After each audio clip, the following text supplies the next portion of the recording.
The unexpected champion. The message arrived on Ilara Y's neural interface as she was finalizing calculations for an experimental gravitational stabilizer. At first, she dismissed it as another bureaucratic formality from the Earth Alliance Science Division, but when the encrypted signature registered, her hands froze mid-calculation. Impossible, she whispered to herself, the holographic displays surrounding her workstation flickering as her heart rate spiked. The quantum-encrypted message bore the unmistakable fractal signature of the Galactic Council, the highest authority in known space. The message was brief but clear. Ilara Way of Earth, you have been selected as your species representative for the Centennial Galactic Tournament. Preliminary trials begin in 15 standard cycles. Further instructions follow. For 7,000 years, the Galactic Tournament had been the ultimate proving ground for spacefaring civilizations. Competitions in technology, physical prowess, strategic thinking, and adaptation determined a species standing in the intricate hierarchy of galactic politics. Humanity, having achieved faster-than-light travel only 30 years ago, was still considered little more than an amusing curiosity by most established species. Primitive upstarts barely worth diplomatic consideration. No human had ever been invited to compete, until now. Within hours, the news spread across Earth's united governments and colonies. Emergency meetings were called. Military strategists and scientific advisors debated the implications. The betting markets across thousands of alien worlds exploded with activity, all wagering against the human. The odds were comically unfavorable. 15,000 to 1 against Ilara even surviving the first challenge. Admiral Chen of Earth Alliance Security summoned Ilara to the orbital command station above New Geneva. As she entered his office, the panoramic windows revealed Earth below, peaceful and blue, oblivious to how its standing in the galaxy hung in the balance. "Do you understand what this means?" Chen asked without preamble, his weathered face betraying unusual tension. "I think so," Ilara replied. "I'm being set up as a galactic laughingstock." Chen's expression darkened. "Not just you. Humanity. The Exilarians and Voth Collective have been blocking our petitions for access to advanced propulsion technology for years. The Mavorians find our existence amusing. The Draconi consider us barely evolved primates. This is our chance to change everything. Or confirm their opinions," Ilara countered. "That's not an option." Chen activated a secure holodisplay. "You weren't randomly selected. Why? Your name was put forward by someone in the council. We don't know who or why." The display showed Ilara's classified profile, her unprecedented perfect scores in adaptive engineering at the Academy, her revolutionary work in quantum mechanics, her unorthodox solutions to supposedly unsolvable problems. What it didn't show was her childhood in the post-war ruins of old Shanghai, where survival required creativity, her years working salvage in the asteroid belt, improvising repairs with limited resources. "You think differently than anyone I've ever met," Chen continued. "Where others see limits, you see alternatives." Ilara stared at her own profile, uncomfortable with the scrutiny. "Admiral, the competitors will be the best specimens from civilizations thousands of years more advanced than ours. Some of them aren't even carbon-based. Precisely why we need someone who doesn't play by established rules. The tournament isn't just about technological superiority. It's about adaptation, innovation. That's humanity's edge." Chen's gaze intensified. "That's your edge."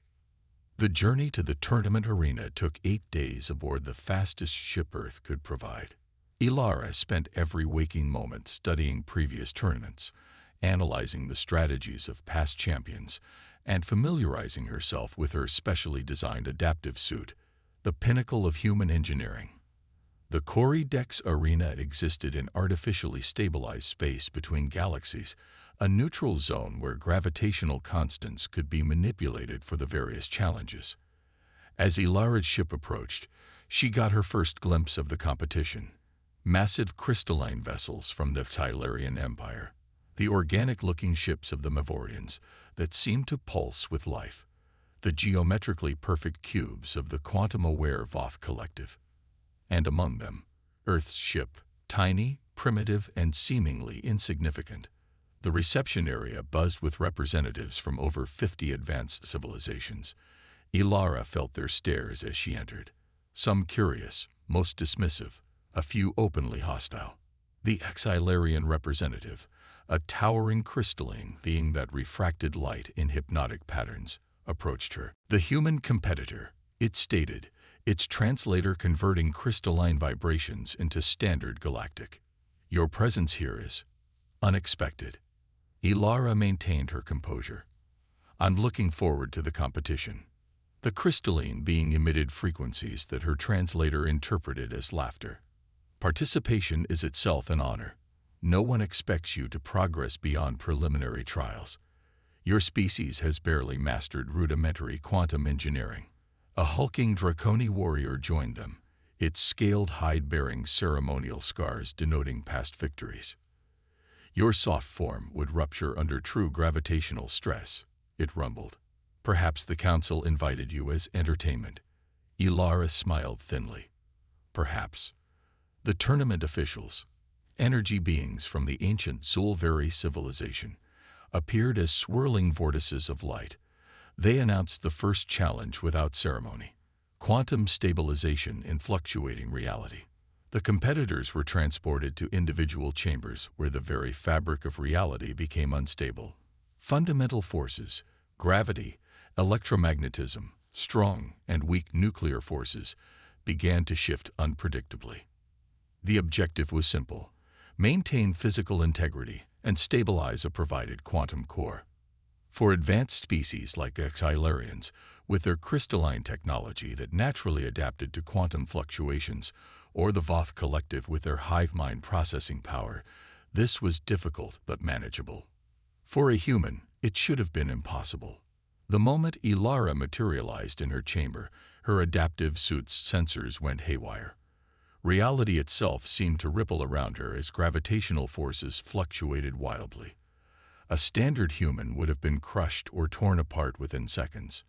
But Ilara wasn't thinking like a standard human. While others fought against the fluctuations, attempting to counteract them with brute technological force, Ilara observed the patterns. There was a mathematical elegance to the chaos. Not random, but a complex symphony of interrelated variables. Instead of fighting the fluctuations, she began to move with them, reprogramming her suit to anticipate and flow with the changes rather than oppose them. Her neural interface, connected to the suit's systems, calculated trajectories and force distributions faster than conscious thought. The quantum core hovered before her, unstable and flickering between states. The conventional approach would be to force it into stability through external pressure, the method every species had used in previous tournaments. Ilara chose differently. She manipulated her suit to create a reverse feedback loop, using the ambient fluctuations themselves as stabilizing forces. Instead of imposing order on chaos, she used chaos to create order, a solution so counterintuitive that the monitoring systems initially registered it as an error. One by one, competitors failed. The Mavorian representative's biological systems collapsed under the strain. 3 Voth units suffered catastrophic failures. Even the favored Xylarian struggled, its crystalline form developing fractures as it forced stability through conventional methods. When the challenge ended, only 7 competitors remained standing. The Xylarian, barely intact. The Draconi warrior, its systems strained to breaking point. Representatives from the Zulvar and Tiktal civilizations, visibly damaged. And Ilara Way, her vital signs stable, her quantum core perfectly balanced, her adaptive suit functioning at 89% efficiency. The arena fell silent as the results appeared on the master display. The human had not only survived, but had achieved the highest stability rating in the history of the tournament. The Xylarian representative approached her afterward, its crystalline structure still showing stress fractures. How? It demanded simply. Ilara shrugged. Why fight the current when you can swim with it? As she walked away, she could feel the shift in attention, no longer dismissive, but wary. The tournament officials huddled together, their energy forms pulsing with what appeared to be concern. Adjustments would be made. The next challenges would be harder. Admiral Chen's secure communication reached her that night. Whatever you just did has crashed betting markets across 17 systems. The Draconi ambassador is demanding an investigation for illegal enhancements. Keep going. Show them what humanity really is. Ilara smiled as she prepared for sleep, reviewing the data from the day's challenge. She had revealed only a fraction of what humanity was capable of. Tomorrow would be even more interesting. Rewriting the rules. The second day of the tournament began with whispers. Delegates from across the galaxy huddled in small groups. Their translators switched to private mode as they discussed the previous day's upset. The Voth Collective had withdrawn 3 of their competitors after catastrophic neural damage. She was no longer invisible. She was a threat. The tournament officials announced the day's challenge with noticeable tension in their energy signatures. Adaptive problem-solving under extreme environmental stress. This time, competitors would face rapidly changing environments while solving complex engineering problems. The environments would range from superheated plasma fields to absolute zero, from crushing pressures to vacuum, from caustic acid baths to reality-distorting quantum anomalies. As Ilara was transported to her chamber, she noticed the specifications had been altered from the published parameters. The environmental shifts would happen 40% faster. The engineering problems were several orders of magnitude more complex. They were specifically targeting her. The challenge began with blinding intensity. Temperature rocketed to just below the melting point of her suit's outer layer, then plummeted to near absolute zero within seconds. Atmospheric pressure cycled between vacuum and crushing depths. Radiation levels spiked beyond what any unshielded human could survive. Through it all, holographic engineering problems manifested around her. Quantum equations, structural paradoxes, theoretical physics challenges that the greatest minds on Earth would need weeks to solve. And she had seconds. Ilara's neural interface connected directly with her suit's computational systems, accelerating her thought processes. But the true advantage wasn't in her technology, it was in her approach. Where other competitors divided their attention between environmental survival and problem-solving, Ilara integrated them. She used the extreme heat to power computational algorithms, harvested energy from radiation to enhance her suit's capabilities, and leveraged gravitational fluctuations to visualize multidimensional solutions. The problems themselves revealed patterns, not just tests of knowledge but tests of adaptation. Ilara began solving not just the current problem but predicting the next, creating solutions that evolved with each environmental shift. Hours compressed into a blur of calculations, adjustments, and innovations. When the challenge finally ended, Ilara emerged from her chamber to stunned silence. The results displayed showed impossibilities. Problem sets completed, 100%. Environmental adaptation, 97% efficiency. Energy conservation, 94%. 3 other competitors had survived. The Axilarian, operating at 47% efficiency, the Zulvar representative at 52%, and surprisingly, the Draconi warrior at 61%. The others had either withdrawn or been removed after their life support systems failed. The Draconi approached Ilara, its scales dulled from stress, but its eyes burning with intense curiosity.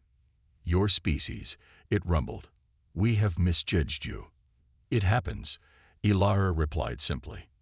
That night, emergency sessions were called among the Galactic Council representatives. The secure feed that Admiral Chen had established captured fragments of their conversations, clearly enhanced beyond legal parameters. Impossible for such a primitive species, must be disqualified before final challenge. Fundamental reconsideration of human classification. The final challenge was announced with new restrictions. No external technological aids would be permitted. Competitors would be limited to their biological capabilities and inherent evolutionary advantages. It was a clear attempt to eliminate the human competitor. Admiral Chen's message was grim. They're changing the rules because you're winning. This final challenge was designed specifically to exploit human biological limitations. The council is divided. Some want to see how you'll perform. Others are afraid of what it means if you succeed. Ilara spent the night in meditation, reviewing everything she knew about human evolution and biology. The human body, so fragile compared to crystalline Xylarians or the adaptable Draconi, had one overwhelming advantage: the brain and its incredible plasticity. The final challenge was called Transcendence. Competitors would face a series of increasingly complex conceptual barriers that could only be overcome through complete understanding of 11-dimensional mathematics and quantum consciousness principles considered the pinnacle of evolved thought. As Ilara entered the chamber, her adaptive suit and all technological enhancements were neutralized. She stood in a simple containment suit, her human body seemingly vulnerable and limited. The chamber transformed around her into a space beyond conventional reality, a construct of pure concept and mathematical principle. The first barrier appeared as an impossible geometric structure, shifting between states faster than the eye could follow. The conventional approach would be to analyze it systematically, identify its pattern, and find the conceptual key to move through it. But this would take time. More time than a human mind should be able to process such complexity. Ilara closed her eyes. Instead of fighting against her human limitations, she embraced them completely. The human brain, the result of millions of years of evolution, had developed extraordinary capabilities often overlooked in favor of technology: intuition, lateral thinking, associative reasoning, and most importantly, the ability to make cognitive leaps beyond available data. She didn't try to understand the barrier. She allowed her subconscious to feel it. Patterns emerged not as mathematical formulas, but as intuitive connections, the same cognitive process that allowed human artists to create beauty and scientists to have sudden insights. The barrier dissolved. The second barrier appeared, more complex than the first, then a third, each one designed to be exponentially more difficult, requiring processing power beyond organic brains. Ilara moved through them with increasing speed, her consciousness expanding to embrace contradictory concepts simultaneously. Past and future existed at once. Cause and effect reversed and intertwined. The fundamental forces of the universe revealed themselves as expressions of simpler, unified principles. Competitors fell away one by one. The Draconi warrior's mind, despite its strength, couldn't reconcile certain quantum paradoxes. The Zulvar representative advanced impressively before becoming trapped in a recursive dimensional loop. Even the Xylarian, with its crystalline consciousness that operated partially in quantum states, eventually reached its cognitive limits. Ilara continued alone. The final barrier was unlike anything that had come before. Not a problem to be solved, but a state to be achieved. Complete consciousness beyond dimensional constraints. Total awareness beyond the limits of physical existence. For a moment, Ilara hesitated. To proceed would mean pushing human consciousness beyond anything previously attempted. There was no guarantee her mind would remain intact, or that what emerged would still be recognizably human. She remembered Admiral Chen's words: "Show them what humanity really is." Ilara surrendered completely to the process, allowing her consciousness to expand beyond her physical form. Time ceased to have meaning. Identity became fluid. Understanding deepened until the universe itself seemed a simple, elegant expression of fundamental principles. And then she was through. When Ilara's consciousness returned to her physical form, she found herself on the main floor of the arena. The tournament officials hovered nearby, their energy signatures pulsing with what appeared to be agitation. Around the arena, delegates from every civilization stood in complete silence. On the main display, a single line of text appeared in Standard Galactic. Final chi mplet. New tournament record destabilized. The Hilarion representative approached first, its crystalline form bowing in a gesture of profound respect. 7,000 years, it said quietly. No species has ever completed the final barrier. It was believed to be a theoretical maximum, unattainable in practice. The Draconi warrior knelt before her. We named your kind soft creatures. We were wrong. Your strength is of a different kind. Admiral Chen's message came through on an open channel, viewable by all. The Galactic Council has called an emergency session to reclassify humanity's development status. All technology restrictions have been lifted. All diplomatic channels are now open at the highest level. As the implications rippled through the assembly, Ilara felt a profound calm. She had not just won a tournament. She had fundamentally changed humanity's place in the cosmos. The Zulvar tournament official approached, its energy form pulsing with what appeared to be curiosity. We must know, it communicated directly. How did you overcome the final barrier? Even our most advanced simulations suggested it was beyond biological consciousness. Ilara smiled. You've been measuring progress by technological advancement, computational power, and evolutionary age. But you overlooked something fundamental about consciousness itself, particularly human consciousness. What did we overlook? The official asked. That understanding doesn't always come from knowing more, Ilara replied. Sometimes it comes from letting go of what you think you know. Humans call it intuition. It's how we made our greatest discoveries long before we had advanced technology. It's how we survived as a species when stronger, faster predators should have eliminated us. We don't just adapt to our environment. We imagine alternatives that don't yet exist. As she spoke, delegates gathered around, translation systems broadcasting her words across the arena. You've been waiting for us to catch up to you technologically, she continued. But in some ways, you've been trying to catch up to us all along. The universe isn't just a set of equations to be solved. It's a reality to be experienced. That's the human contribution to the galactic community. The tournament concluded with an unprecedented ceremony. For the first time in 7,000 years, a new species was elevated to the highest tier of the galactic hierarchy, not after millennia of gradual advancement, but in a single paradigm-shifting moment. As Ilara prepared to return to Earth, carrying with her access to technologies that would transform human civilization, she received one final message from Admiral Chen.